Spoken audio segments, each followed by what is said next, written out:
a hablar ahora con la primera mujer que preside una sala del Tribunal Supremo en más de 200 años de historia, y además tenemos que sentirnos orgullosos porque es de nuestra comunidad, es vallisoletana. Ella es María Luisa Segoviano, nombrada la semana pasada presidenta de la Sala Cuarta del Supremo. Buenas noches. Hola, muy buenas noches. Bueno, es consciente de que ha hecho historia. Yo no sé cómo ha tardado tanto el Tribunal Supremo en nombrar a una mujer. ¿Qué es lo que ha ocurrido? Bueno, yo creo que el Tribunal Supremo, lo mismo que el resto de tribunales, es un reflejo de la sociedad. En la sociedad, si miramos, tampoco hay muchas mujeres en puestos importantes, ni de empresas, ni de grandes bancos, compañías de seguros, grandes compañías mercantiles. Ha costado mucho que las mujeres tuvieran un puesto de responsabilidad en la sociedad civil, digamos, ¿no?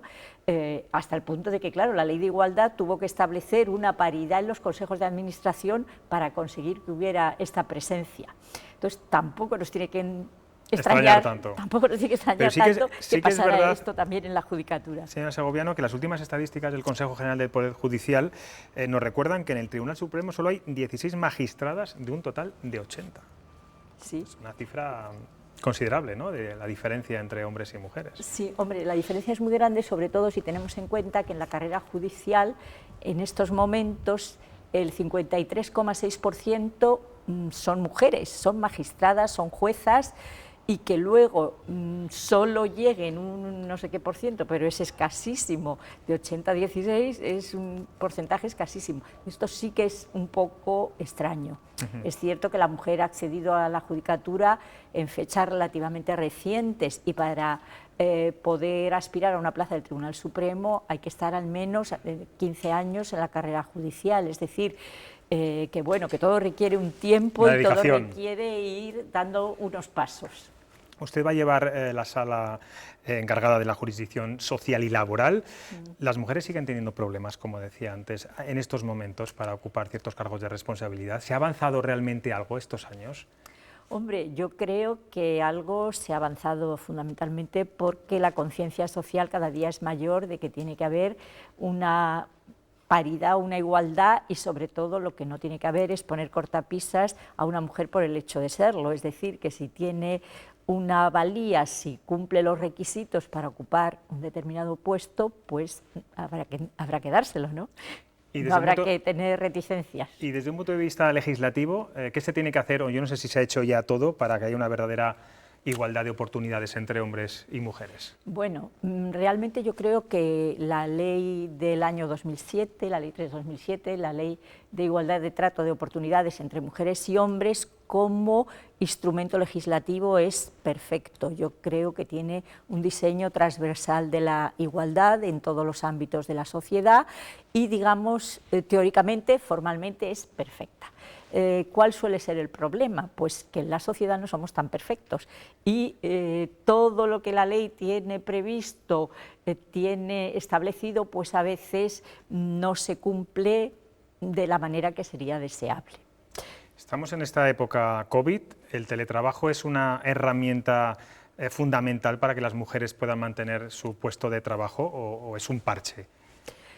A ver, el teletrabajo yo creo que es un instrumento fundamental para todos, hombres y mujeres, porque permite en esta época de pandemia pues el trabajar desde casa, el no ir a lugares donde hay peligro de contagio, o incluso si tienes un contagio suave que te permite seguir trabajando, lo puedes hacer desde tu casa, o si hay un aislamiento porque bueno, pues has estado en contacto con personas contagiadas.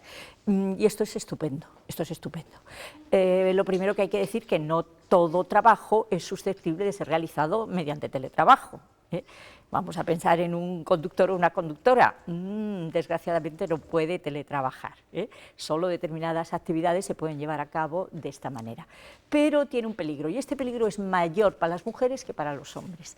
¿Cuál es el peligro? El peligro del teletrabajo es que como tú estás en tu casa, y además ahora, bueno, pues hay problemas en colegios, guarderías, los niños se suelen quedar en casa, pues no tendría que ser así, pero normalmente es la mujer, es la madre la que asume la tarea de ir teletrabajando y además a la vez cuidar al niño. Eso que genera pues un estrés terrible, porque hacer dos cosas a la vez yo creo que es difícil, y además dos cosas de cierta responsabilidad. Y a veces, como decía mi hermana, se cae el niño, te sale mal el trabajo y se te queda la comida. Se te quema la comida porque todo te sale mal, porque atiendes a demasiadas cosas y no puede ser, ¿eh?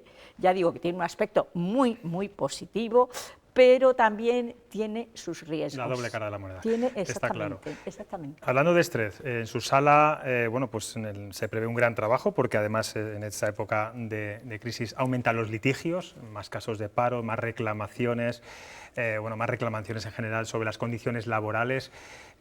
¿Puede llegar a colapsarse? Confío en que no, confío en que se pueda gestionar para tratar de sacar adelante el ingente número de asuntos que se van a plantear. Ya hay muchísimos. Tenemos que tener en cuenta que es que hemos salido de una crisis y hemos entrado en otra. Es decir, la crisis del 2008 todavía sigue coleando en el ámbito de los litigios, porque, como todos sabemos, realmente pues suelen durar bastante, van pasando por el juzgado, el Tribunal Superior de Justicia, luego el Supremo, y pasan unos años. Y ahora estábamos recuperándonos de esa terrible litigiosidad que nos había venido al hilo de la situación de crisis del año 2008, y de repente nos viene esta otra ola. Y además hay una cosa clarísima, que es que cuando no hay trabajo, cuando las personas no tienen un salario, no tienen un medio de subsistencia que provenga de sus rentas de trabajo, buscan el refugio en la seguridad social, es decir, un desempleo, una jubilación, una invalidez, una renta mínima, algo con lo que poder subsistir, con lo cual los pleitos, miremos por el lado que miremos, trabajo, enormes. Otra de las percepciones que tienen los ciudadanos hoy en día es la falta de independencia de la justicia, de que algunos jueces y fiscales están entregados, digamos, al poder, gobierne quien gobierne. Hemos vivido recientemente la polémica por el escrito de la Fiscalía en la que se pedía que no se investigara al Gobierno sobre su gestión en la pandemia. Yo no sé qué le diría usted a los ciudadanos para que no tengan esa imagen o que consideren que bueno, realmente la justicia es autónoma e independiente.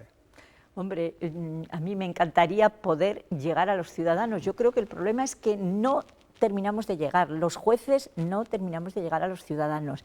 Creo que tenemos un lenguaje excesivamente técnico, excesivamente oscuro para la mayoría de la ciudadanía, y yo lo oigo a veces, cuando explican las cosas y estoy con gente que es ajena al mundo del derecho, no entienden nada de lo que están explicando y lo que están diciendo. Yo creo que tendríamos que hacer un gran esfuerzo todos para que, sin perder el rigor técnico necesario en toda resolución y también en toda explicación jurídica, se pudiera hacer más asequible, que fuera un lenguaje que se captara mejor por la ciudadanía. Sé que a los jueces y magistrados no les gusta entrar en temas políticos, solo le voy a preguntar, ¿qué le parece que el rey Felipe VI vaya el viernes a Barcelona después de la polémica o el enfrentamiento entre el Gobierno y el Consejo General del Poder Judicial?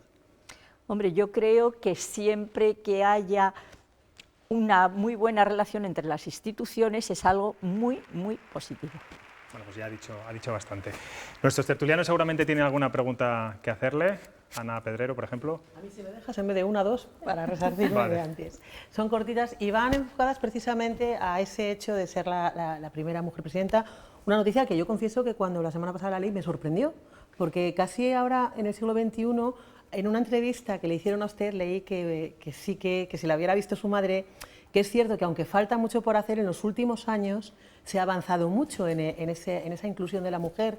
¿Está usted de acuerdo con ese feminismo quizá agresivo casi, que casi nos están vendiendo al hombre como enemigo? Hombre, toda actitud agresiva me parece absolutamente errónea. Absolutamente errónea, porque como dice el famoso refrán, se cazan más moscas con miel que con hiel. Yo creo que posturas agresivas solo generan agresividad y rechazo. Entonces hay que ver qué problema hay, tratar de abordarlo y de resolverlo. Yo entender el feminismo como tratar de lograr una igualdad efectiva entre mujeres y hombres, lo suscribo totalmente. Posturas radicales, agresivas, descalificadoras del otro, no me parece. Te voy a permitir una segunda Sí, cuestión. es muy cortita, Ana. además. Es curioso, siempre se hablaba del sexo débil, pero sobre todo en Castilla y León, en mi caso y probablemente en el de muchos, yo vengo casi de dos matriarcados, es decir, en mis respectivas familias la jefa de casa era la mujer, pero también era como un poco el impulso de toda la familia, ¿no? Usted bueno, logró ese reconocimiento de los meses de sección femenina para igualarse en la historia laboral con la mili. ¿Cree que algún día llegará el reconocimiento a las gloriosas amas de casa? Ese es un tema muy complejo, porque claro, en el fondo lo que subyace es una cuestión económica muy seria. Quiero decir que evaluar económicamente el trabajo que hacen las amas de casa y en consecuencia retribuirlo o dar una prestación de seguridad social, no sé, económicamente creo que no me parece que sea viable, pero por otro lado no tenemos que despreciar en absoluto este trabajo, sino todo lo contrario.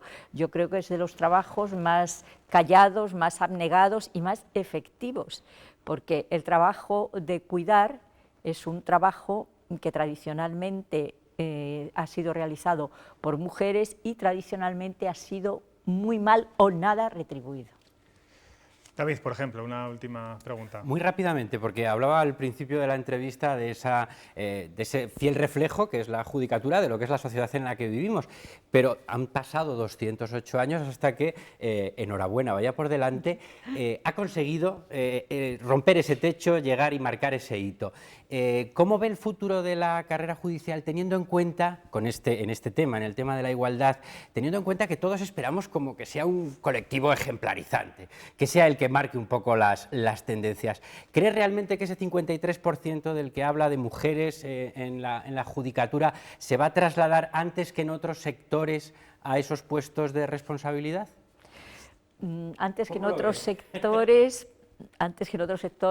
con que llegue me parece razonable. De hecho, en el Consejo General del Poder Judicial hay un plan de igualdad en el que trata, digamos, en cierta manera de lo que se denomina la acción positiva, es decir, que en aquellos aspectos en que la mujer está subrepresentada, por ejemplo, en los puestos de libre designación, pues a igualdad de oportunidades tener en cuenta esta perspectiva de género para a lo mejor dar un determinado puesto, una determinada función. Pues María Luisa Segoviano, muchas gracias por haber estado aquí, ha sido usted muy clara. Enhorabuena por romper ese techo de cristal y además orgullosos en nuestra comunidad de que haya sido una castellano y leonesa. Gracias. Muchísimas gracias.